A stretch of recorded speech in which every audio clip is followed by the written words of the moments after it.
Bonjour à tous, bienvenue pour ce culte en ligne.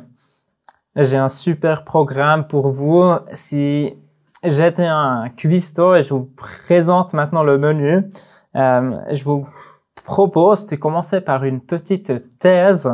C'est une thèse qui dérange un peu, qui fait réfléchir. Et après, pour la suite, j'ai préparé un exemple de la vie de tous les jours qui souligne cette thèse qui nous aide à comprendre que ce n'est pas une théorie qui est quelque part très éloignée, mais c'est quelque chose de la vie de tous les jours. Après, on va regarder dans la Bible une histoire de l'Ancien Testament dans laquelle on retrouve ce principe qu'on va découvrir ensemble.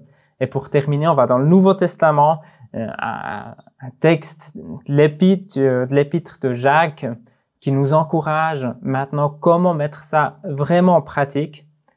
Et pour toute la fin, ça donne des devoirs parce que cette prédication, en elle n'a pas beaucoup de pouvoir de changer quelque chose dans ta vie. C'est seulement les devoirs qui vont faire la différence. C'est avec les devoirs que tu vas vraiment découvrir la puissance qui va avoir, cette puissance transformatrice pour ta vie. Alors, nous commençons par ce principe qui est le suivant. Nous sommes davantage déterminés par l'intérieur que par les circonstances extérieures. Je te laisse vite réfléchir. Nous sommes davantage déterminés par l'intérieur que par les circonstances extérieures. Je ne sais pas qu'est-ce que ça fait avec toi, si ça te fait réfléchir, si tu dis « Ah oui, il y a du vrai », si tu dis « Non, mais c'est pas possible, c'est surtout les circonstances extérieures qui déterminent notre vie ». Voici, j'aimerais te donner un petit exemple de la vie de tous les jours. Imagine-toi, tu es en route, tu es dans ta voiture, tu es dans le quartier, la zone 30, il faut être prudent. Priorité de droite, tu regardes. Et tout à coup, tac, il y a un cycliste qui passe devant et tout juste tu arrives à freiner et éviter le pire. Ton cœur, il bat encore à 180 à l'heure. J'ai eu de la chance. J'ai encore tout juste pu freiner. J'ai pas écrasé ce cycliste. Après un petit moment où tu as pu te reposer, tu es très reconnaissant. Tu te dis, je suis quand même reconnaissant que j'étais gardé de vivre pire. Heureusement, j'ai pas shooté ce cycliste. À midi, tu le partages à ta femme. Ouf, tu sais pas qu'est-ce que j'ai vécu, chérie. J'ai presque écrasé un cycliste, mais je pouvais encore tout juste freiner. Waouh, je suis reconnaissant que tout s'est bien passé. Et le soir, tu vois encore un ami et tu lui partages. Et écoute, aujourd'hui, tu sais pas, dans le quartier, c'était vraiment serré. J'aurais presque shooté le cycliste, mais je suis tellement reconnaissant qu'il n'y a rien eu. Encore une fois, la même situation. Quelqu'un, il est dans le quartier, 130, il faut être prudent, priorité de droite. Tout à coup, le cycliste qui passe devant, tu arrives tout juste à freiner. Il n'y a rien eu. Après un petit moment où tu as pu te reposer, mais tu te mets en colère. Tu te dis, mais c'est du n'importe quoi. Toujours ces cyclistes, ils respectent rien du tout les règles, ils roulent trop vite. C'est du 30 à l'heure. Avec leur vélo électrique, ils roulent à 45 dans la zone 30 et tu t'énerves, tu te mets en colère.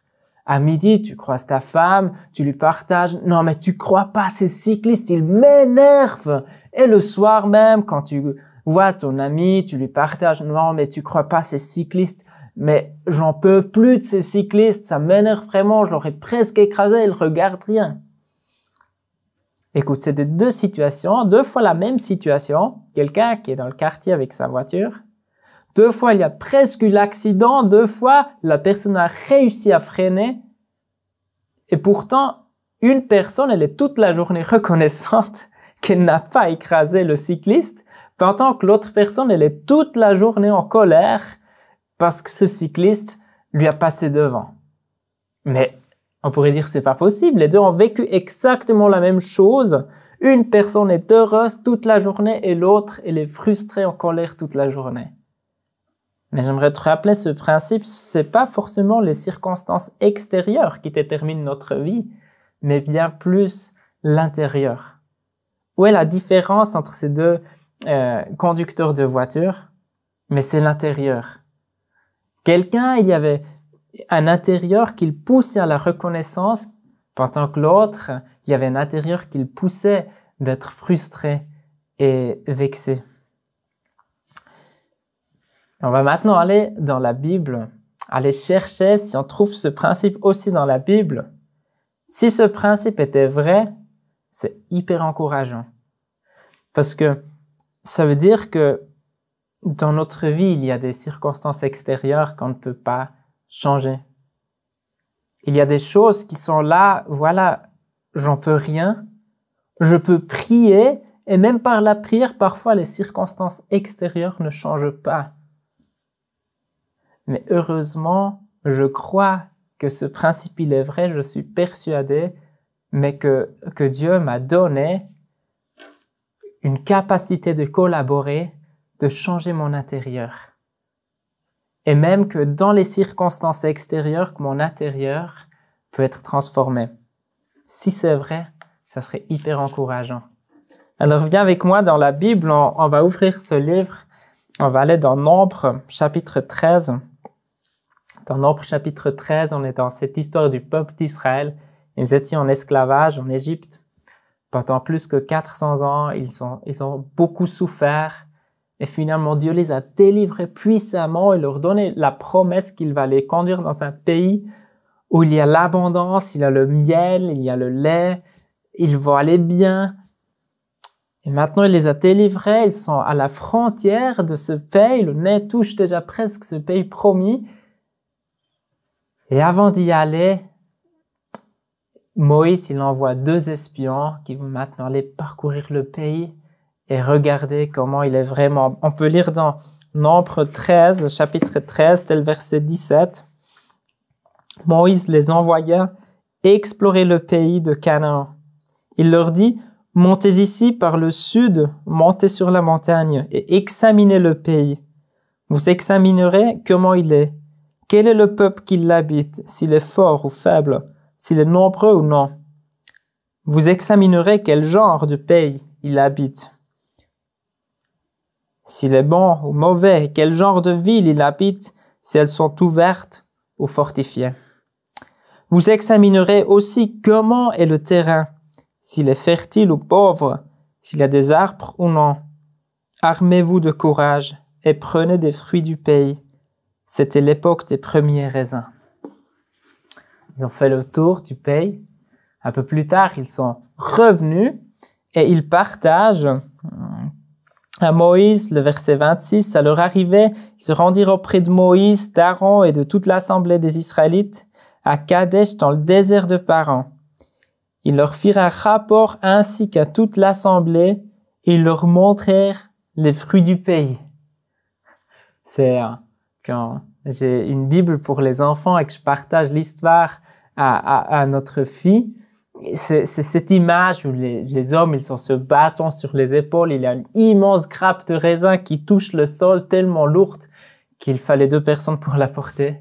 Aujourd'hui, c'est un peu différent quand on va au supermarché, c'est des trucs minuscules, mais là, ça montre l'abondance de ce pays. Il fallait 2 hommes pour porter les raisins.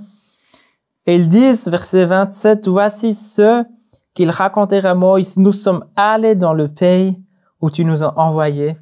C'est vraiment un pays où coule le lait et le miel, et en voici les fruits. » Alors ils disent, oui, écoute, on a beaucoup de promesses que c'est un pays où il y a l'abondance, il y a le lait, le miel, c'est fantastique.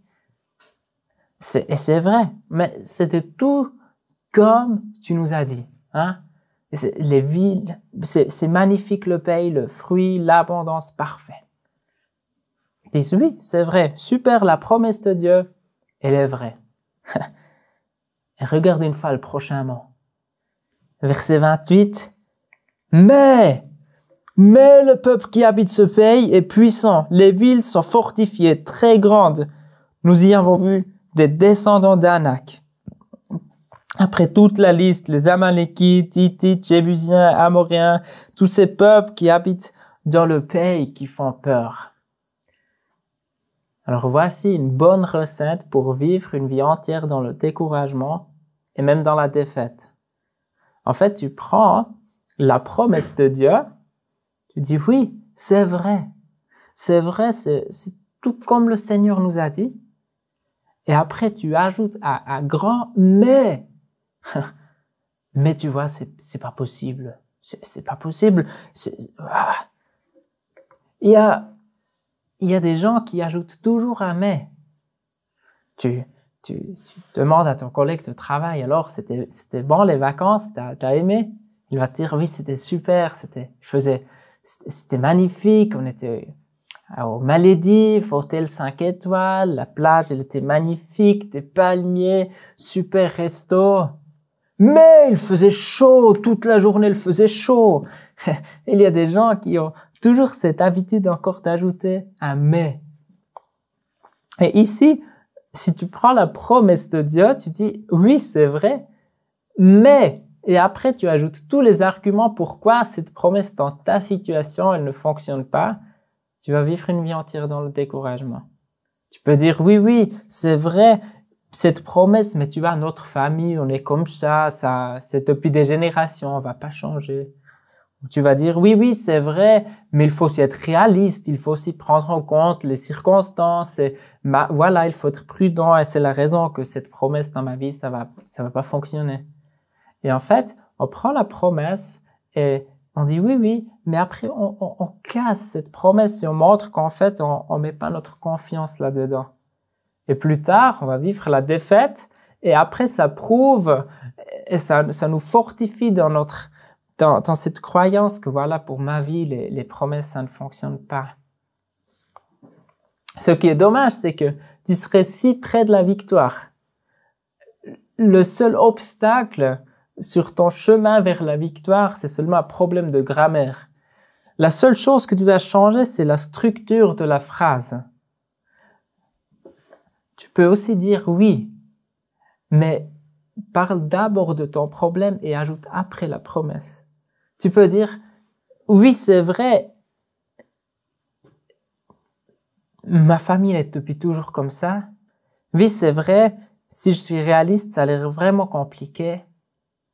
Mais j'ai la promesse de Dieu. Il m'a promis que dans la vallée de l'ombre et de la mort, il est avec moi. Il va la traverser avec moi. Il m'a promis qu'on va pas s'arrêter au milieu de la vallée de la mort. On va la traverser parce que j'ai cette promesse. J'y crois. Vu que c'est vrai, le bonheur et la joie m'accompagneront ma vie entière. Et parce que j'ai cette promesse, je veux la croire même si la réalité a l'air compliquée. Alors, ces hommes, ces espions, ils ont dit, c'est pas possible. 12 de ces 10 espions ont dit, non, pas possible. Il y avait seulement Josué et Caleb, 2 hommes qui ont dit, mais oui, c'est possible. Ils disent, verset 30, montons, emparons-nous du pays, nous y serons vainqueurs. Mais malheureusement, les hommes, ils ont dit, nous ne pouvons pas monter contre ce peuple, car il est plus fort que nous. Et ils dénigrèrent devant les Israélites le pays qu'ils avaient exploré. Ils dirent, le pays que nous avons parcouru pour l'explorer est un pays qui dévore ses habitants. Tous ceux que nous y avons vus sont des hommes de haute taille. Nous y avons vu les géants, les descendants d'Anak, qui sont issus des géants. À nos yeux et aux leurs, nous étions comme des sauterelles. Maintenant ici, on voit un peu plus dans l'intérieur de ces 12 espions qui ont perdu courage. Le principe, c'est que nous sommes davantage déterminés par l'intérieur que par les circonstances extérieures. Alors, regardons dans l'intérieur de ces 10 hommes. Dans l'intérieur de ces 10, c'est écrit dans le verset 33, ils disent « À nos yeux et au leur, nous étions comme des sauterelles. » Alors, ces espions, ils se voyaient comme une sauterelle.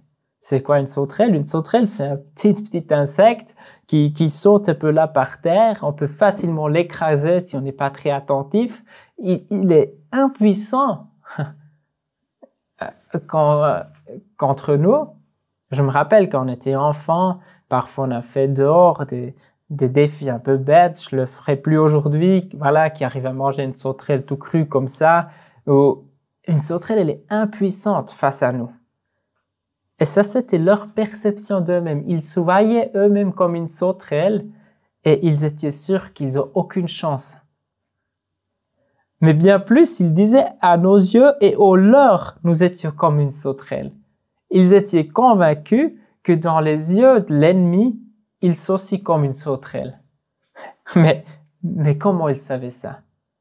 Est-ce qu'ils les ont demandé? Est-ce qu'ils ont fait une interview? Ils ont demandé, bonjour, voilà, bientôt on va attaquer votre paye. Est-ce qu'on peut encore faire une interview? On se voit comme une sauterelle. On pense on n'a aucune chance contre vous. Est-ce que vous voyez la chose de la même manière? Est-ce que dans vos yeux, on est aussi comme une sauterelle? Mais sûr que non, ils ont fait une interview. Mais alors comment ils savaient? En fait, ils ont projeté leur perception des choses simplement aussi sur l'ennemi. Ils étaient convaincus que si dans les yeux de leur ennemi, il ressemble à une sauterelle.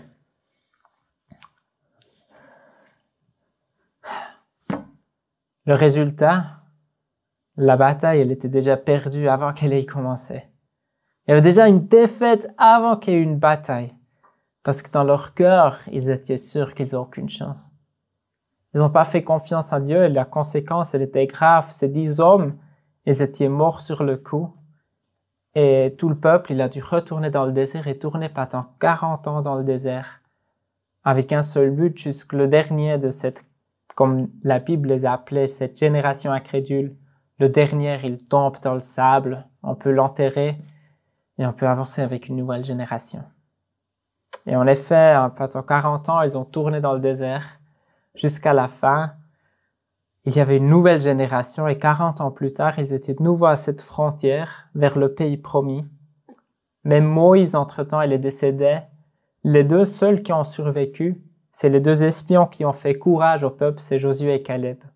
Josué, entre-temps, il est devenu le responsable du peuple et Caleb, il était aussi encore là, il était encore fit malgré ses 80 ans. Et on va maintenant sauter ces 40 ans dans le désert et on va aller dans Josué 2. Ils sont de nouveau avec le nez vers le pays promis, tout près de cette frontière.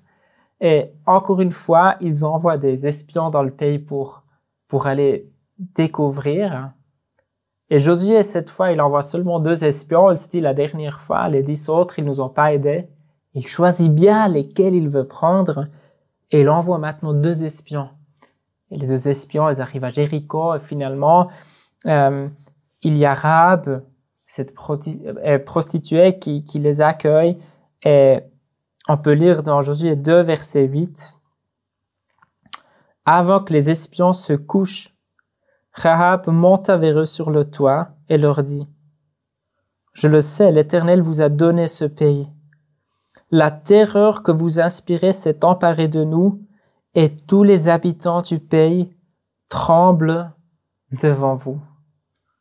En effet, nous avons appris comment, à votre sortie d'Égypte, l'Éternel a asséché devant vous l'eau de la mer des roseaux et comment vous avez traité les 2 rois des Amoréens de l'autre côté du Jourdain, Sion et Og, que vous avez exterminés.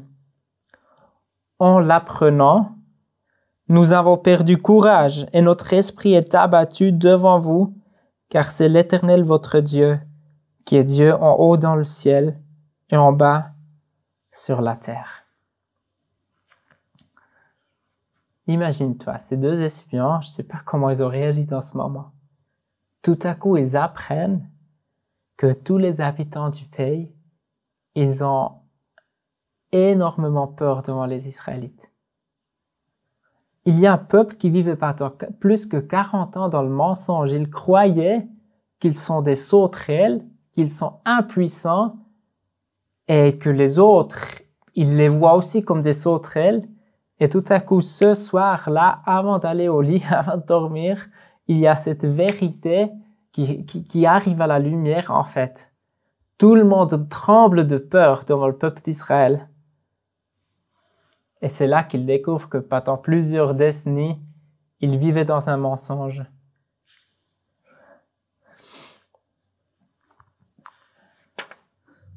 On retourne dans Nombre 13. On doit se poser maintenant une question.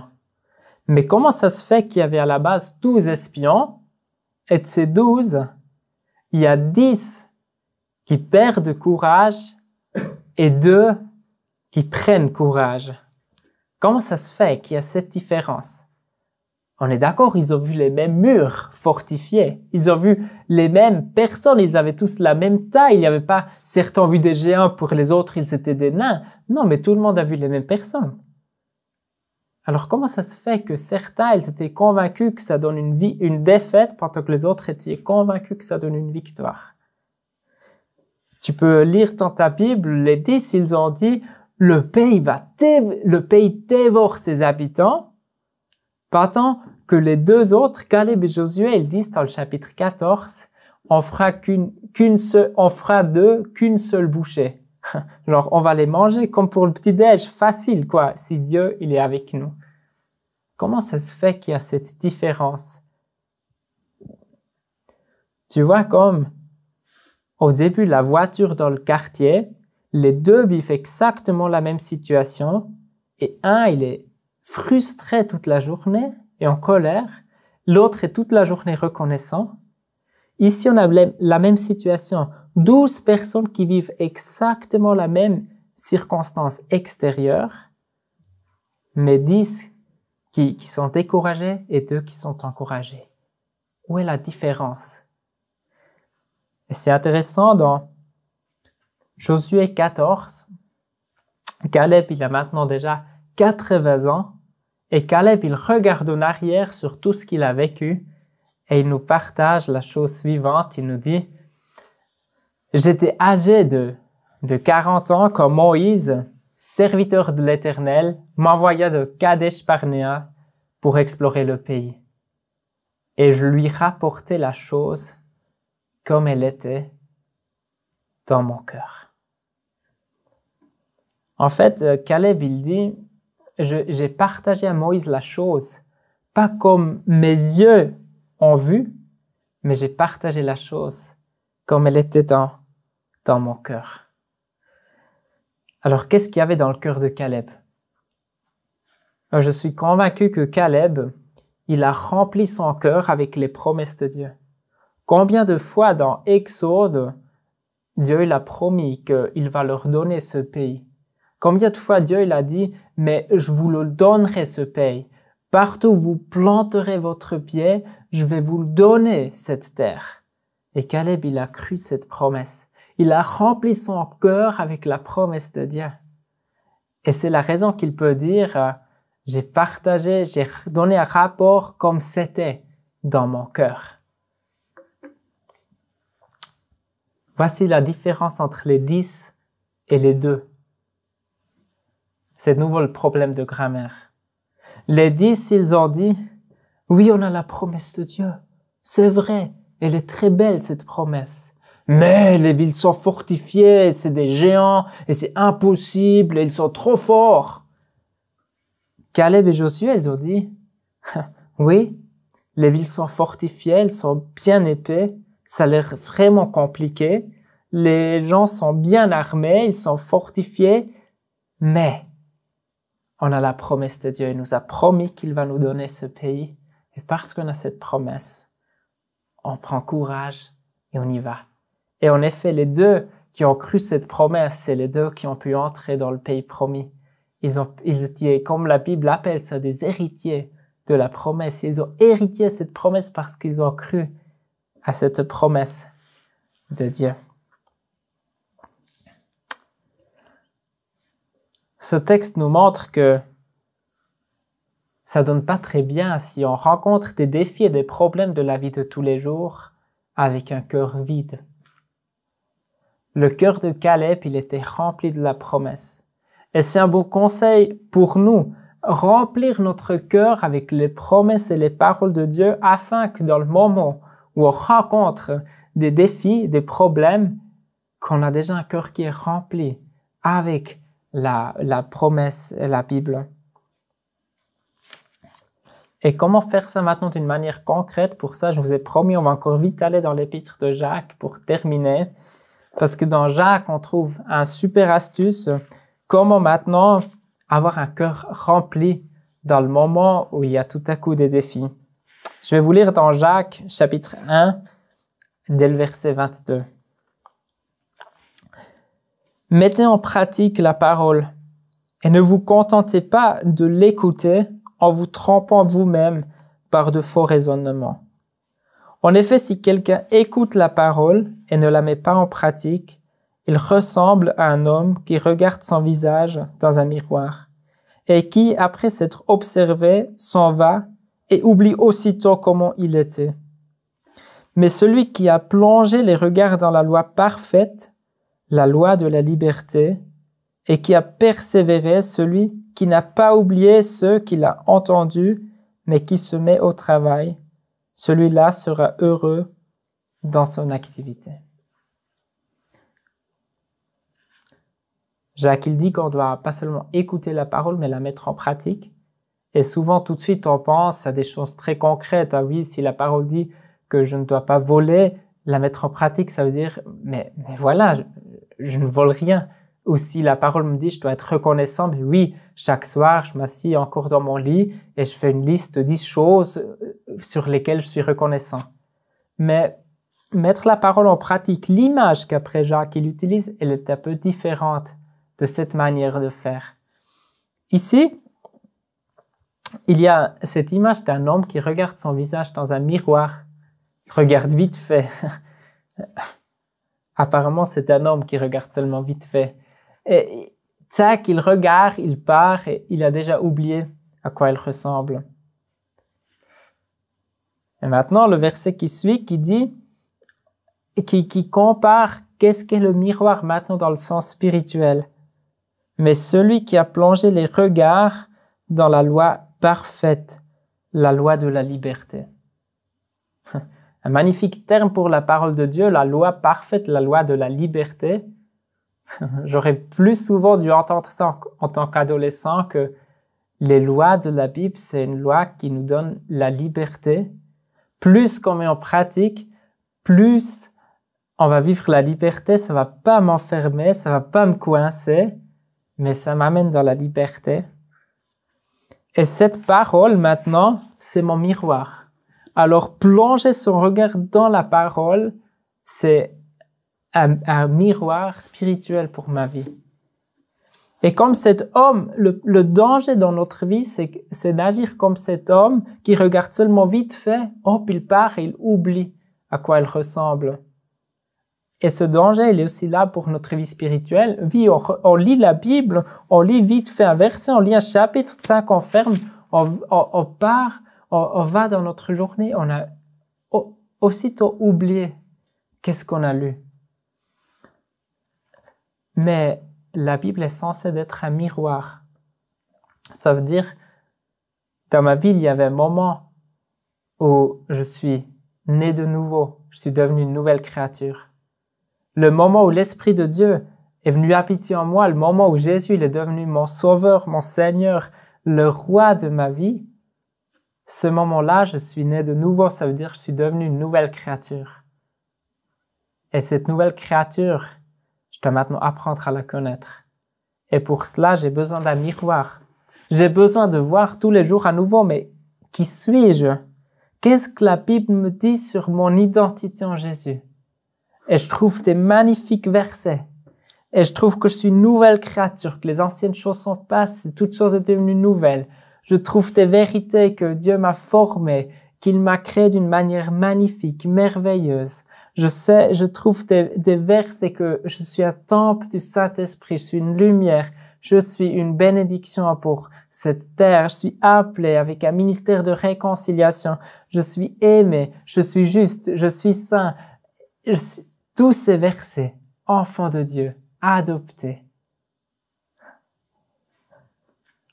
Imagine-toi les 10 hommes qui avaient cette mentalité de sauterelle. Ils auraient regardé dans le miroir. Ils auraient découvert la vérité que Dieu, il a déjà prononcée sur leur vie. Ils auraient découvert que non, ils auraient pu découvrir qu'ils ne sont pas des sauterelles. Qu'ils ne sont pas impuissants, livrés à des circonstances extérieures que l'ennemi va faire avec eux ce qu'il veut. ils auraient découvert que Dieu il a plan pour eux, qu'ils sont précieux dans ses yeux. Et dans ce sens, remplir mon cœur, c'est cette tâche que j'ai, remplir mon cœur, comme Caleb l'a fait, il l'a rempli avec la promesse de Dieu, et moi je suis appelé à remplir mon cœur avec les promesses que je trouve dans la Bible. Je peux les souligner avec une couleur. Je peux prendre une autre couleur et souligner tous les versets qui parlent de mon identité en Jésus. Et je peux regarder dans ce miroir. Et je peux regarder. La Bible dit, il faut plonger les regards dans la loi parfaite et après il faut persévérer. Il faut pas oublier. Parfois, il faut se répéter les vérités. Il y a des versets, je les ai appris par cœur pour me les répéter le longueur de la journée, pour ne pas oublier, pour me dire non, mais même si les circonstances sont difficiles, mais je me répète cette vérité parce qu'elle m'est précieuse et je veux pas oublier. Je veux pas être comme cet homme qui regarde vite fait, qui part et qui oublie. Alors répétons ces vérités, remplissons mon cœur de ces promesses et de ces proclamations sur notre identité en Christ. Alors voilà, on arrive encore à la fin. Je vous ai présenté un menu et voici encore le dessert que je vous donne avec. Il y a encore un petit dessert pour la fin de ce menu. C'est le suivant. Regarde dans le miroir.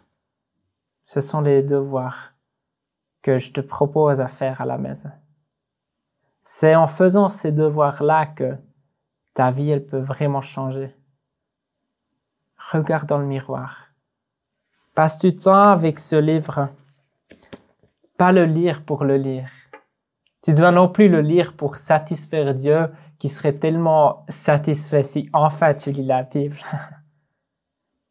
Mais le lire comme un miroir, afin que tu puisses voir avec comme Dieu il te voit réellement, afin que tu puisses voir ton identité et tout ce que le Saint-Esprit a mis dans ton intérieur.